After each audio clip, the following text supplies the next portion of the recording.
तो दोस्तों आज की सबसे बड़ी अपडेट जो कि खेसारी लाल यादव जी की फिल्म संघर्ष 2 को लेकर आ रही है। और दोस्तों आपको बता देना चाहते हैं कि संघर्ष 2 फिल्म में जो कि खेसारी लाल यादव जी की बेटी कृति यादव भी काम करने लगी है। तो दोस्तों आपको बताएंगे पूरे खबर की जानकारी, वो भी पूरे डिटेल के माध्यम से कि कब और कैसे, वो भी कृति यादव जो कि किस चीज़ का रोल निभा रही है खेसारी लाल यादव जी की फिल्म संघर्ष 2 में, बताएंगे हम आपको पूरे खबर की जानकारी, वो भी पूरे डिटेल के माध्यम से।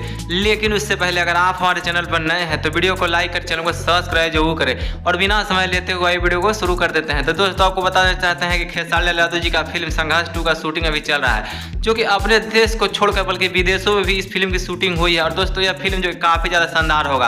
और दोस्तों इस वक्त की सबसे बड़ी खबर यह आ रही है कि खेसारी लाल यादव जी की फिल्म में इनकी बेटी जो कृति यादव भी इनका साथ निभा रही है। और दोस्तों आपको बताना चाहते हैं कि एक फोटो जो कि सोशल मीडिया पर खूब ज़्यादा वायरल होते हुए नजर आ रहा है, जिसमें खेसारी लाल यादव और उनकी बेटी दोनों साथ में है, जो कि आप फोटो आप अपने मोबाइल स्क्रीन पर देख सकते हैं। जिसमें खेसारी लाल यादव जी एक दरोगा का पद निभा रहे हैं, जिसमें उनकी बेटी कहीं ना कहीं एक कलेक्टर या फिर कहीं डीएम का पद निभा रही है। और इस तरह से आप सोच सकते हैं कि खेसारी लाल यादव जी की बेटी वो भी खेसारी लाल यादव जी की फिल्म में काम कर रहे हैं, और फिल्म जो काफ़ी ज़्यादा सुपर डुपर होगा। और दोस्तों वैसे इस फिल्म के डायरेक्टर और प्रोड्यूसर जो काफ़ी ज़्यादा पैसा भी लगा रहे हैं, इस फिल्म के डायरेक्टर और प्रोड्यूसर जो कि रत्नाकर जी हैं। और दोस्तों यह फिल्म जो काफ़ी ज़्यादा वायरल भी होगा, और इस फिल्म का शूटिंग जो कि देश विदेश में भी हुई है। और दोस्तों यह फिल्म जो कि आपके बीच बहुत ही जल्द रिलीज भी कर दिया जाएगा। लेकिन इस वक्त सबसे बड़ी यही अपडेट आ रही है खेसारी लाल यादव जी की बेटी जो कृति यादव भी खेसारी लाल यादव जी का साथ निभा रही है, और बहुत ही जानदार फिल्म होगा। इस फिल्म के रिलीज होते ही इसका फिल्म जो कि सुपर डुपर हो जाएगा। लेकिन दोस्तों आप अपनी राय कमेंट बॉक्स में जरूर बताइएगा दोस्तों।